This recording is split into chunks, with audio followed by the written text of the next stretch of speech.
Part 1. The Returned. An organic memory is an act of creation, of recreation in fact, and by definition, an imperfect copy, corrupted by emotion and an overload of sensory details.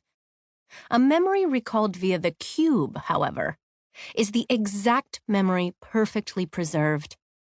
It's argued such recollections are less visceral, or that something essential is lost, but it seems little cost for the truth in returning to the same moment countless times, unchanged.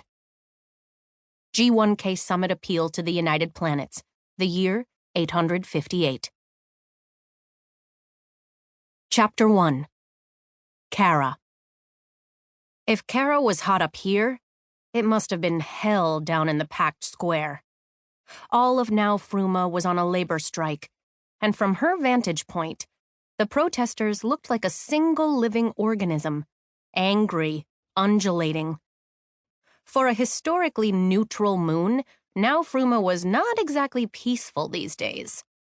Sweat stung Kara's eyes as she scanned the crowd below. She wiped it away with the back of her hand, smearing the moon dust that had settled on her skin. "Test," she said to Pavel, the small droid who sat beside her. The heat made everything shimmer in the distance. 6 o'clock. A bright white light flashed across the terracotta brick building directly behind them. It was gone in a split second. Kara scratched at the surface of the rusty coin, the one she'd carried around always. It hadn't been anything more than a good luck charm until Lydia told her otherwise. "This binds you to your family. There's history in this coin," she'd said with her dying breath. Kara blinked away the memory. "Again, Pavel, 9 o'clock. Pavel swiveled west and used a small mirror attachment to reflect the sunlight. "Again, 2 o'clock. All right, take it easy," Ali said as he climbed up the wire ladder that led to the roof. "You're more intense than half the souls I came up with in basic." He crouched down next to Kara, half hidden by the ledge. "Just trying to prep," she said, pocketing the coin. He had no idea how militant Lydia had been. The woman Kara had thought was her mother had a consummate work ethic. Language testing, survival training, ways to smuggle credits, and how to get a good read on a person.